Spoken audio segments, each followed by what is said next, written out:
Hi, friends. Welcome back to With Great People, the podcast for high-performance teams. I'm Richard Kasperowski. Our special guest today is Jeff Sutherland. Dr. Sutherland is the co-creator of Scrum, founder of Scrum Inc., inventor of Scrum at Scale, and a signatory of the Agile Manifesto. To support this podcast, visit my website, kasperowski.com. Hi, Jeff. So great to see you. Thanks so much for joining us today. Yeah, I'm glad to be here. It's great to be here. Really great to have you. We both put on our black shirts. We both look amazing in our black shirts. Yeah. Is there anything else you want to add on to that introduction? No, I other than, it's now since we updated the Scrum Guide last year. It's been Scrum is now more than 21 years old, and it still seems to be expanding, which is really amazing. And maybe the most interesting thing I learned this year as I was working with Ken Schwaber updating the guide is that he said, Jeff, I'm ready to update the guide so it's applicable to all kinds of teams, not just software teams. He says, You tried to get me to do that 10 years ago, but now I'm ready. And I said, well, in my company, Scrum Inc., most of our business is not software anymore. It's in other domains. And his CEO, Dave West, said, well, that's true of Scrum.org as well. Most of our business is not software business. So we've actually crossed a big divide. And Scrum is 80% of Agile. So Agile in general today is more outside of software than software itself. Right. Pretty amazing. It is amazing. And okay, so I have a couple of questions about this. So the big change in the newest Scrum Guide is that it's applicable to businesses outside of software. Is there anything else about the new Scrum Guide that you think really stands out? Yeah, there's about 4 things that we tuned to make it. We wanted to make it simpler. Like if you're giving the Scrum Guide to a sales team, it needs to be simpler, and so we focused it on one team. The product owner, Scrum Master, and the team members it's all one team. We used to have this concept like there was the Scrum team, the product owner, Scrum Master team, and then there was the development team. Okay. Yeah, that was a little confusing. Yeah, it's confusing to a salesperson. So we fixed that. Mm-hmm. But there was also a couple of other things in there. Ken felt the biggest problem in the industry was that Scrum Masters were taking the term servant leaders, and that meant they didn't have to do anything to change the behavior of a team when it's dysfunctional. And we're getting a lot of complaints from executives saying, these Scrum Masters, we pay them a lot of money. They're really just secretaries. Why do we really need them, right? So we had initially Ken wanted to take out servant leadership from the guide, and everybody screamed, no, you can't do that. So over a long period of time and almost a year and a half of kind of figuring this out with the Scrum community, it now says a leader who serves. A Scrum Master is a leader who serves. A leader who serves. That is a really nice twist. Yeah, and it really does change the text. Yeah. Another similar thing was the word self-organization. We found in a lot of companies, the Agile developers were saying, well, self-organization means I can do whatever I want, and they're not delivering, and the management's all set, the product owner is screaming. And the servant leader lets them figure it out for themselves. Yeah, right. So we felt we had to do something to that. So we said, self-organization comes from complex adaptive systems theory, where an intelligent system self-organizes to achieve a goal. Okay, so it's all about achieving the goal. And we felt that this could be better understood by, people all across the world, because Scrum is in almost every country in the world. It could be interpreted better cross-culturally if the teams are self-managing. And then we elevated the goals. Initially, Ken wanted to make, there were complaints about product vision, okay, because the product, complaints in the Scrum community, the product owners don't have a vision. We have this concept of a vision in the Scrum Guide, but the product owners don't have it. And so we said, well, we need to make that a lot more concrete. And what is the concrete piece of what a vision would be? Well, that would be the backlog itself, but the goal that the total backlog's trying to achieve. Right. So now we have a product goal front and center. Right. And we wanted to strengthen the word commitment, right? Because of the self-organization problem. So we said, okay, the product backlog is designed to achieve the product goal. And the product goal is the team is commitment is to turn that product backlog into the product goal. Okay. And then we dropped down to the sprint goal. We already had that in the guide, but we said, okay, the sprint backlog, the commitment of the team is to achieve the sprint goal. Mm-hmm. And then the third artifact, the increment, the commitment of the team is to achieve the definition of done for that increment in the sprint. So I'm just working now through a new book, or it's actually not that new, that Gabby Benefield wrote, a little book of Scrum, really good introductory book. And we wanted to make it consistent with the Scrum Guide. I'm finding that almost on every other page, you have to change a couple of words because self-organizations, self-managing, leader who serves, the commitments, the goals, those things have to be tweaked. So, so I'm working on that right now as well. All right. And now the other part of my two big questions, we call it the Agile Manifesto colloquially. Officially, though, it's the Manifesto for Agile Software Development. Is that right? It's like the full. I think that's full maybe what it says. We'd have to go look at the webpage, manifesto.org. But we always call it the Agile Manifesto. Yeah. People may say have a formal title on the page on the webpage. And it is specifically about software, but it doesn't really have to be, right? Right. The only thing that I do today when I'm talking about it, the second value is the most important one, and that is delivering early and often, basically. We said working software we value over comprehensive documentation. So I changed that software to product when I'm talking to people today, because most of the people we're talking to are not software people, and so they'll complain if you start talking about software with them. So, but everything else works. That's just that one word, software to product, makes it acceptable to everyone. All right, cool. Let's see. So this is the podcast about teams. Yeah. And our guests usually talk about the best team they've ever been a member of in their lives. And when I say team, what we mean is any group of two or more people aligned with a common goal. Like you talk about Scrum and goals. We just talked about that. And it doesn't have to be a work team. It could be, I talk about my wife and me. We're a group of two or more people aligned with common goals. Any group that you've been a member of, any team you've been a part of, what's the best one of those in your entire life? Well, there have been many, but if I had to pick one, I would certainly focus on the first Scrum team because they produced the most significant results, and also it was transformative for every person on that team. It was a life-changing experience. Mm-hmm. We also might talk about, though, what about a set of teams? The highest performing set of teams I've seen was at Patient Keeper. Okay. And that was certainly a transformative development experience for the company. The problem with great teams is that they don't last forever, Yeah.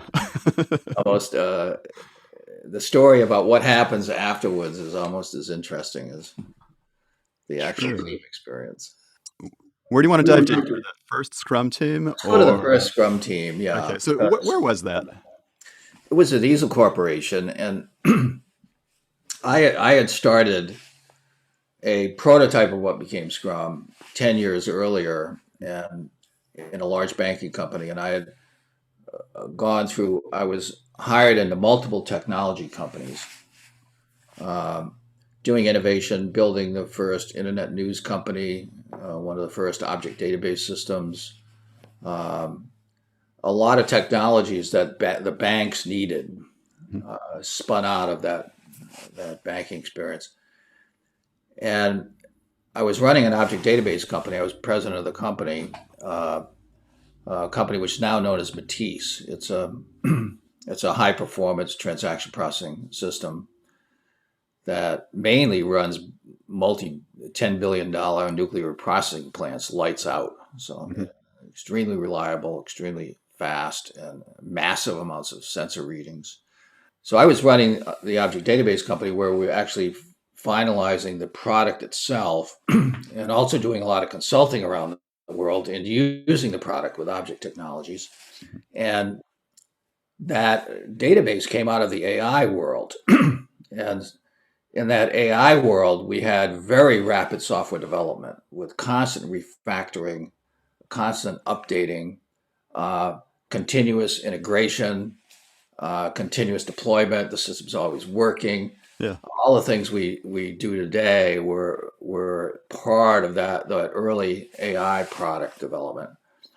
And the CEO of Easel called me up one day and he said, Jeff, we've been trying to hire a new head of engineering, and it's particularly important because we bought a company in a German company, a small talk company, and the purpose is to leapfrog the technology that we're building, because we're building a 4GL language product right now, which is one of the leaders in the industry, but there are many different competitors now coming on the scene, and we need to do better than that.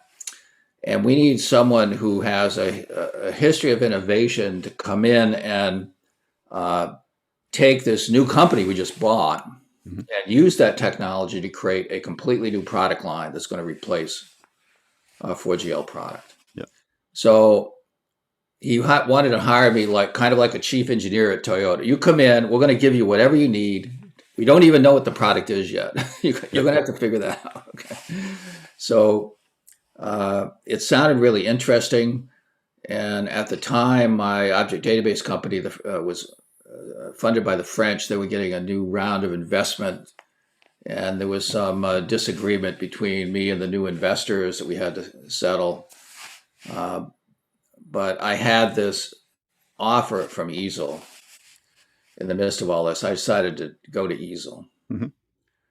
They gave me the best C++ developers they had, and I worked for them for some months. I had spent years on standards committees, usually as the editor, writing specifications, standard specifications for the industry. So I said to the team, I'm going to be the guy that writes all the specifications, which today we know as the product owner, right? Right. And they were kind of horrified, but I said, look, I know this stuff, and basically you don't have the kind of experience we need to build this new product. When we figured out what it was, it turned out to be a system where you could visualize the system, and then that visualization would auto-generate all the code, and then you could dive into the code and change the code, and it would automatically update the design. So you could do the first round trip kind of engineering product. And I was in a meeting with one of the early users of that product. He was the head of Agile at IBM, Scott Ambler.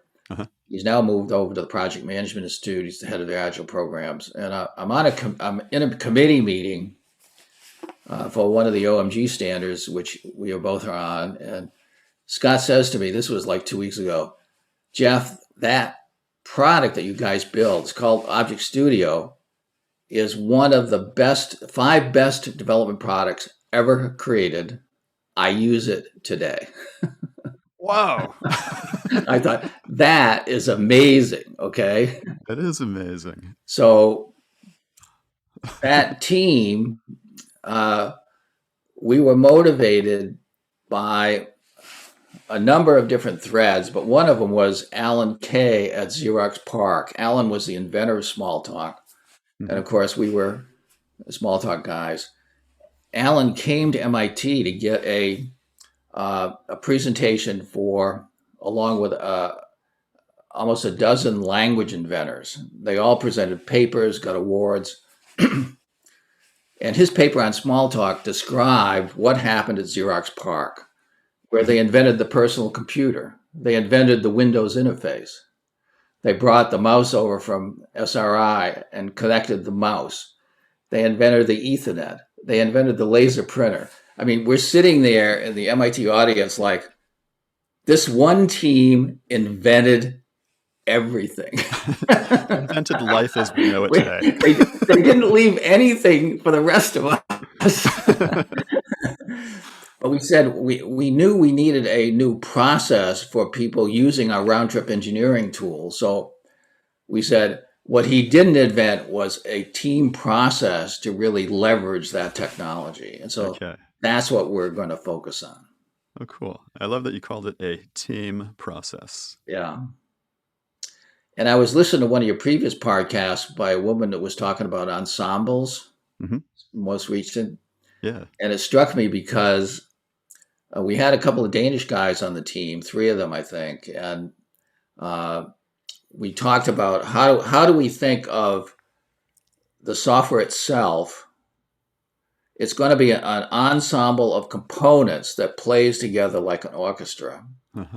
And therefore, because of Conway's law, the way the team works has to be like an ensemble. The same, yeah. So the whole conception of this was firstly strongly influenced by one of the greatest developers ever and his team, but also by a global, the technology was from a German company. We had these 3 Danish guys. We had a bunch of Americans, but it was a global team with very different perspectives that was really trying to build something great. And as it turned out, that energy fed on itself so that the team, every person became a better person. And what they did was beyond what we could think possible. And you come in every day just excited and accelerated by everyone else on the team. We formalized what we now know as Scrum by the end of 1993. And then in 1994, we delivered 2 releases of Object Studio. And the company was then acquired by a bigger company called VMark, mainly because of Object Studio. And so then the team had to split up because only half of the team wanted to move to the new location. And so it was very interesting. People were really, some of them were in my office crying, saying, I'm going to be looking for a team like this for the rest of my life. I'm never going to find it. What am I going to do? So, So fortunately today we have Scrum, so there's a lot of opportunity. And that's a wild story. Now, okay, this team, how many people are we talking about? There was about 8 people when we got fully maxed out. Okay. I've written this little book called the Scrum Papers. I'm updating it now. It's on the web, where I try to document all this. Yeah. And I have the names of every team member except one. I'm still trying to figure out the name of. He was a master's student at the University of Massachusetts that we hired, and he became one of our lead tester, and we were building a very sophisticated automated testing system. And he was but I've forgotten the guy's name. I have every other name. I hope we can find him. Maybe through this podcast we'll find him. So this team, I also like to ask people about one word that like when you take yourself back to this team and sort of re-experience it, relive it, and we were just doing this. You're definitely reliving it more than I am. You're telling the Yeah, story. I'm listening to the story. What does yeah. it feel like within you as you re-experience this team? And is there one word you could use to describe that sensation? The one word that comes to me was transcendent. They Transcendent. transcended their personal limitations. Mm. And my personal experience coming in every day, at the time, I had spent many years going all the way back to my uh, time in Vietnam, flying over North Vietnam. I got interested in Tibetan Buddhism. So I had been meditating for 30 years. Hmm. And at the time, I was actually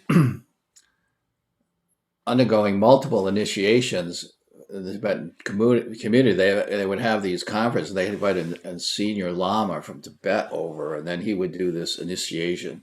Hmm. And they would say, this is like a seed that we're going to put in your heart. You won't notice much immediately, but that's going to, it's going to sit there, and then it's going to grow, and it's going to change everything. Hmm. And so as I came into the Easel software team every day, all of a sudden I would feel things would happen. I'd feel strangely compelled, okay, out of my gut. It was not mental. We need to do it this way. And that kept on happening every day. Wow. And, it was like, it's the kind of thing a good scrum master would do, right? You come in every day, and then the team context has maybe changed a little bit. Yep. How can we steer things in a little different direction? And as we were doing that every day, all of a sudden the team performance and capability just started building and building and building Hmm.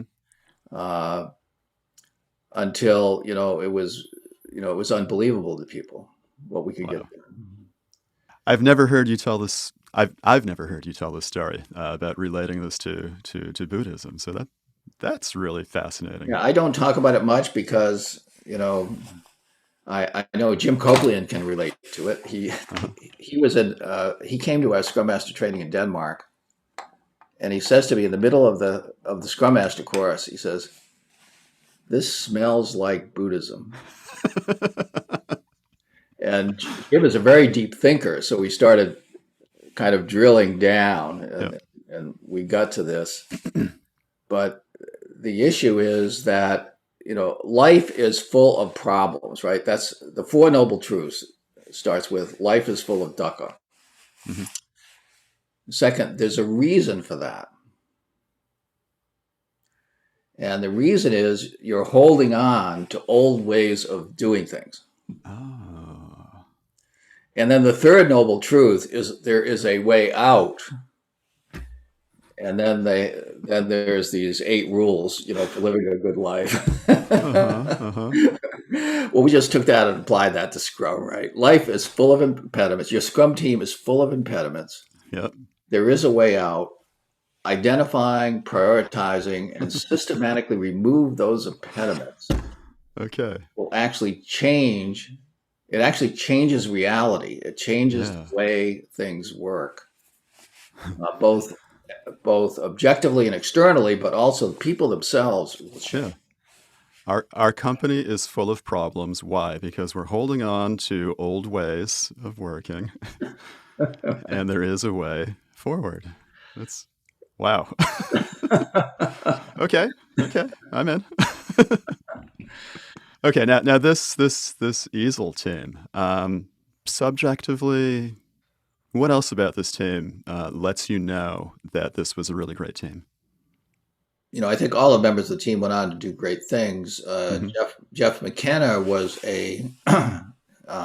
considered himself the first agile coach, Uh-huh. and he was a consultant of the team. He would come in for a week. He lived on the West Coast. He would come in for at least a week a month, and then he'd spend time with each of the team members. And because we had this engineering tool, all team members had on their wall a complete today would use UML. At the time, Yeah. we were using CodeURD or one of the other design. A complete object diagram of what they were working on. And I remember one day I walked into a developer's workspace after Jeff had been there for about an hour, and he had a map of objects that filled the whole side of the wall, but about 75% of it had been clipped by scissors and was lying on the floor, shredded. He said, Jeff just threw away 75% of my code. So that kind of thing, it produces radical innovation. I mean, you've got somebody that's expert enough to walk in and one day throw away 75% of the code you've written and say, start over with this seed and do that constantly. That's more like a leader who serves than a servant leader who serves. Yeah. The other person, John Scumletales, who was the first Scrum Master, has gone on to be VP of Engineering in many companies. Mm-hmm. Started his own companies. He went to Rational Rose after Easel. Mm-hmm. Rational had one of the big tools. He tried to fix that. Did a lot of good work. But I think if you go back and track any individual that's on that team, they've all gone on to do great things in their life. All right. And then the other side of this, objectively, how do we know this is a great team? And we got one thing you said was that somebody is still using this product and it's like 30 years later. A while back, I was in Sweden, and Syncom, which acquired the product, mm-hmm. was having a mob programming demo, because the product today, you can do mob programming. Yep. And we had about 12 people in an hour-long session, and we built a game together in an hour. Yep. Everybody's working on the same code, looking at the same screen from different rooms, some of them, right? Yeah. And all just working on that same code. Built a game in an hour that would have taken days on normal thing. Yeah. Syncom said, this product revenue has gone up at least 10% a year since the year we acquired it. They acquired it, I think, in 1996. Mm-hmm. It's never stopped improving. All right. There's an objective measure. And as Scott said, in his view, it's today still one of the best 5 development tools available. Yeah. So that's another thing that I felt good about. In several domains, we've been able to have teams create products that 20 years later are still great products. Yeah. So there's been this lasting, and the products go through multiple companies, and even though the companies all changed, the product has some kind of internal life of its own. Yeah. That causes it to live on. Yeah. A way of working with it that is built into the product now. Yeah. Cool. Now I have another question. I'm sure you have an opinion about this. Do you have any advice for listeners about how to have a really great team of their own? Well, the first thing that you need to understand is continuous improvement. You need to have the attitude that every day you're going to get better. And I learned that back when I was a cadet at West Point. The very first day I'm coming in, I'm standing in line in front of the gym in a t-shirt with my duffel bag. And working out in the gym off to my right is the U.S. Olympic gymnastics team. And they were awesome. I mean, superhuman. You could not believe what they could physically do. And I found out that the Army gymnastics coach was the Olympic coach. Uh-huh.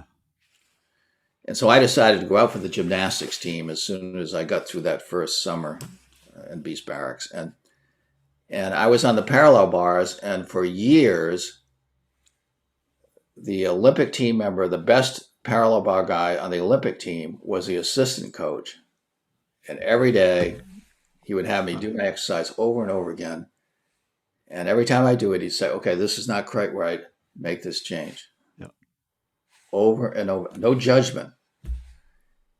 And that taught me, how Olympic teams be great. Continuously small improvements. Yeah. And then in my last year, I became what they call training officer of my company. One of the responsibilities was getting the cadets to march well in the parade field. And my company was one of the worst marching companies. And they had been for 100 years. They've been known as the loose deuce because of the laid-back attitude. For 100 years. And nothing I tried made anything any better until I started putting color-coded notes on the company bulletin board. Okay, here's the things that cost us points in the last parade, and to get better, here's the impediments we need to fix in priority order. Yeah. So making that work visible, and particularly getting the impediments into the backlog. Mm-hmm. That is what team members need to understand. Every single day you come in, it's going to be a better day because you're going to make an improvement, and you have your sticky notes on the wall. You're going to have the product backlog of what you're building, but the way you work that backlog, the impediments need to be built into it.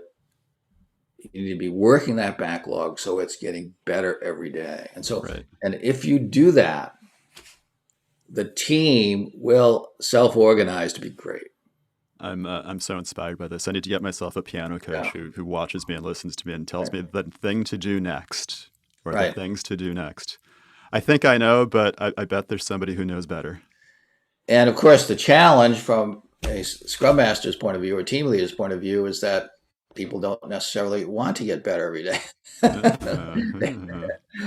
There are constantly problems, and trying to getting everybody on the same page and then executing that improvement process. That is the real leadership. Yeah. Okay. So here's something interesting. I'll say it in first person. I get paid by a salary. I'm going to get paid anyway, right? Why do I have to work harder every day and do things a little bit differently every day? I'm going to get paid anyway. Well, let's go back to the first Scrum team. Yeah. At the time, I was a volunteer on the president advisory board of a company called Agile, a nonprofit that was doing micro enterprise lending in South America, hundreds of millions of dollars a year, lending small amounts of money, $25, to really poor people who could not feed the children. Yeah. And what they found is that if you formed like a team and then you coached everybody to come up with a little business plan,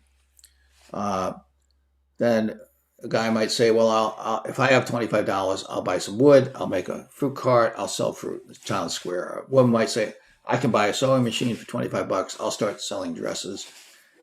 And within a few weeks, they were able to feed the kids. And they had a little money left over so they could buy clothes, which was really significant because if you have no food, you have no clothes for the kids. Right. If you have no clothes for the kids, they can't go to school. But once you have clothes, now the kids are in school. Now their business can ramp. And some of these people within 6 months, starting from not being able to feed the children, 6 months later, they're building a house for their extended family. Right. And I was stunned by the effect of that. And Professor Yunus in Bangladesh, who figured this out, got a Nobel Prize for it. I went back to my team one day, which at that time they were working a lot of overtime, kind of late. Management thought they were bad developers. And I said, how long has this been going on? You're working overtime, you're working nights and weekends. Management thinks you're really bad developers. And every person on the team said, this has been going on as long as I've been in software development. And some of the people had been in software development a year or two, some of them 10 or 15 years. Everyone said 100% bad developer, work overtime, always late, always too many bugs. Mm-hmm. And I said to them, I just came from a meeting at Axiom, and I think if we had a different way of working within 6 months, I mean, we're like the poor people that have no food. We have food, but we have no software, right? We are deprived of software. If we did what they're doing and working together, I think within 6 months, we would have so much software. It would be such good software that the management and the customers would ask us to slow down. It would be like drinking from a fire hose. And when they did that, we could take back our life and regain our dignity as people. Would you like to try it? And I vividly remember the meeting where everybody thought for a minute and they said, we've got nothing to lose. Well, let's try. Let's try it. And that's what got them. Okay. Well, that's what the leader who serves needs to convince those people that are just coming in and collecting the paycheck. Yeah. That life could be great. You could have more fun. Ooh. You could have more time off. You could work with a team that you just, I mean, the only way to describe it is love. It's so great working with these people. Yeah. That you remember it for the rest of your life. You want to try it? I mean, that's the challenge. That's the challenge. It's wild. It's crazy talk. I'm so going back to that story of the gymnastics practice. What was it about your past that got you to that point? What happened in your past that got you to the point where when you got to the gym that day and you discovered that the gymnastics coach was the Olympics gymnastics coach and the best gymnast was the assistant coach, or what was it that led you to be so eager to, I mean, you could have done anything while you were there, but suddenly you said gymnastics. Yeah, I grew up in a small town in Massachusetts. Mm-hmm. I'm pretty laid back, but something about that environment and seeing that Olympic team working out, it inspired me. I mean, I'd never seen anything like it. Yeah. And so I said, well, I know I'll never be as great as these guys, but I can be better, and they can help me be a lot better. Uh-huh. And then once I got into the training program, I said, wow, this is different. This is a different way of thinking about performance. Mm-hmm. Much more rigorous. It's a radically different way of working from the way I was brought up as a kid. Yeah. And so they took me into a different world, right? Yeah. All right. What happened? All right. Is there anything else you want to add on? We've talked a lot about teams in general, a specific team, Scrum, the new Scrum Guide, Agile. I think, as I mentioned earlier, I had one set of teams at a company called Patient Keeper. Right. And they were able to do something that I never thought a software team would ever be able to do. And I was the CTO of the company. I started Scrum there. I was actually on a member of the team for quite a while, building out our systems to support Scrum. Mm-hmm. We were building hospital systems, and we would install applications for physicians that would do everything, both on the mobile and the web for a physician. And to do that, we had to connect into the back ends of any major system in the hospital that had any information a physician needed. And there were thousands of them in big hospitals. And so we would have to come in and install on top of all these hospital systems in the biggest hospitals in the United States, or the world for that matter. Mm-hmm. And so that whole installation, training of physicians, bring in the hardware and software was like this huge enterprise deployment. Yeah. So in the early days, by implementing Scrum, we really tuned up the Scrum process and the tooling so that the teams eventually were able to deploy to 4 major hospitals every sprint, like clockwork. And in that time frame, they probably update 35 or more of the hospitals we already had deployed. Right. So that meant almost every week we were going live at major hospital systems. Mm-hmm. And so the level of automation and focus, today they call it DevOps, but most people don't really do it. Yeah. DevOps means complete automated testing and deployment. You push a button and it deploys, like at Amazon, what they're doing now with 3,300 teams at Amazon. You finish a story, you hit a button, it rolls through all the automated infrastructure, it deploys automatically. If there's problems, it automatically rolls back. Yep. Yep. Yep. And it works, and we know it works, and somebody uses it. And so we had that kind of thing going at Patient Keeper. And the thing that I was really looking for was not just a high productive team, but a high productive company. Yeah. And that company was a startup, started in 2000. It took till about, and the revenue was just very slowly ramping until about maybe 2004. And then we hit that point where we could actually deliver, full DevOps, full on DevOps. Yeah. And the revenue went from like 10 to 15 million to 50 million in 1 year. We got on that, which is what we're seeing now in the COVID environment for many companies doing Scrum. Uh-huh. Okay, so those teams did something I didn't think was possible. They actually, far exceeded my expectations. So I've seen that a number of times, but never as dramatic as Patient Keeper, where you implement Scrum, you fix some impediments, try to do a little coaching, and then all of a sudden the team takes off and they just do unbelievable things that you didn't even imagine it was possible for people to do. Mm-hmm. So you mentioned this happening during this past 12 months with COVID worldwide. Now, many of us, I mean, you talked about a demonstration of people doing mob programming or ensemble work, and a couple of them were remote.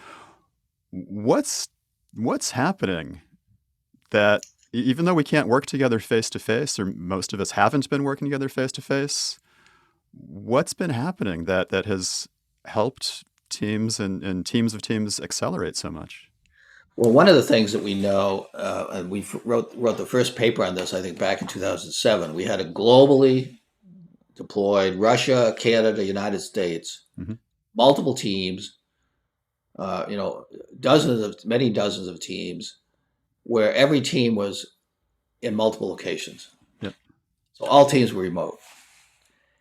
And that implementation was able to hit what we call linear scalability. Actually, they went super linear. They doubled the number of teams and they more than doubled production.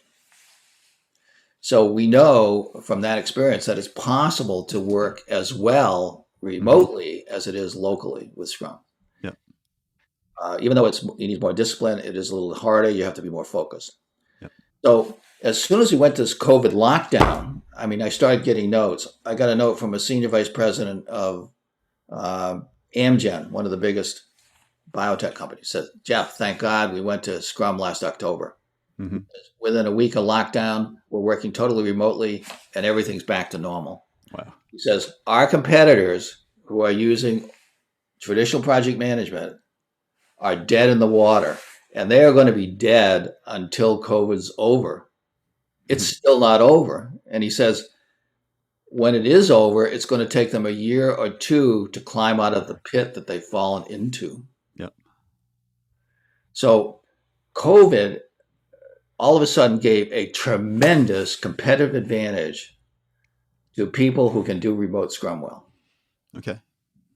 So they are capturing all the business from their competitors, thousands of which are going bankrupt.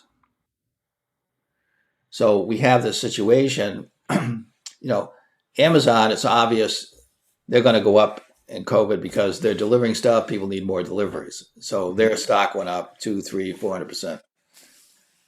What people don't realize is companies like John Deere we've been working with, percentage-wise, their stock went up more than Amazon. They're the biggest farm equipment manager in the United States. Mm-hmm. And it's because they've been really working on deploying Scrum enterprise-wide. Mm-hmm. And that's given them a tremendous advantage.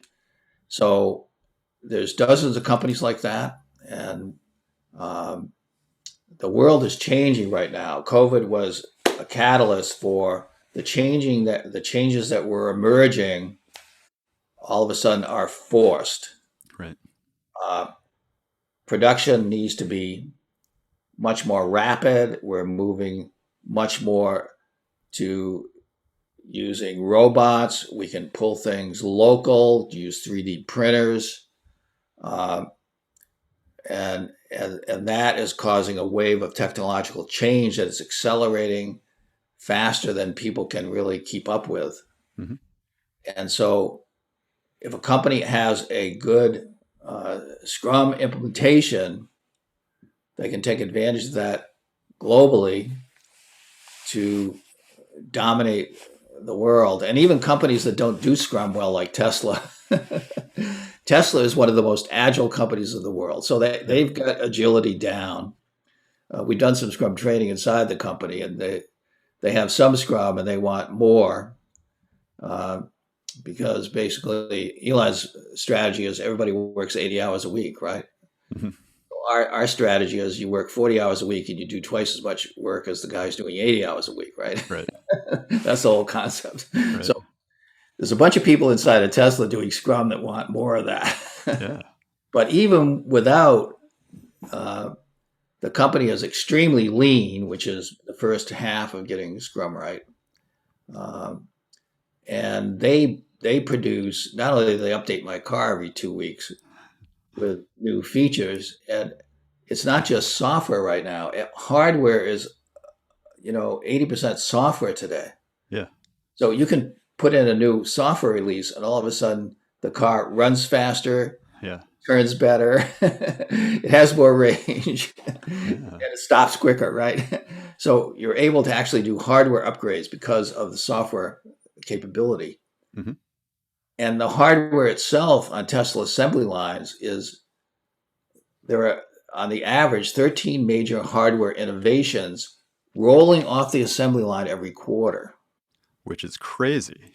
Which is the guys that work at Ford said they maybe did one a year. So 13 a quarter, that's 52 times faster than Ford. Right.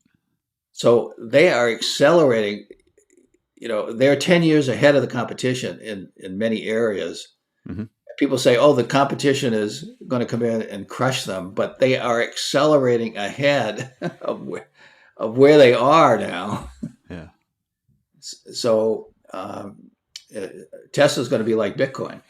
It's going to go up. It's going to be like the iPhone of cars, right? Sure. Half of the people in the world have an iPhone, and half of the people in the world will have a Tesla. Yep. That's a lot of Teslas to build. I know there's observation by seems like half the people who live around me have a Tesla. Yeah, we don't have it that many around where I live, but it's always increasing, right? Yeah. Well, all right, Jeff, thank you so much for joining us today. Oh, how could listeners and viewers get in touch with you? They, you can email me, jeff@scruminc.com. You can go to scruminc.com and you can see all of the courses and stuff we're doing. Mm-hmm. You can go at Amazon and download Scrum, the Art of Doing Twice the Work in Half the Time. Mm-hmm. And we've got a couple of other books that are really important. But what I've tried to do, particularly in Scrum, How to Do Twice the Work in Half the Time, I've really tried to write the story of what we've talked about today. Right. what was at the root of the creation of Scrum and the teams going into a super performing state, and how can everybody else do that? We've made it really simple. I remember a guy running an energy company in Kenya, in Nairobi, came to New York. He was a Ford Foundation fellow. Came to New York. He said, I want to talk to you about what I've done. I read your book 6 months ago, and twice the work and half the time. We're doing a lot better than that. Every one of my teams is doing 3 times the work and a third of the time. And this guy had never done anything except read that book, okay? Right. So if you haven't read it, strongly recommend it. And it's written for the average business person, okay? It's not written for a software developer. It's written for the average business person that's just trying to be more successful. Mm-hmm. All right. And we'll include links to these in episode notes and on screen for people watching the video. Great. Jeff, thank you so much for joining us today. I really appreciate this time together. And listeners and viewers, remember to support this podcast. Visit my website, Kasperowski.com.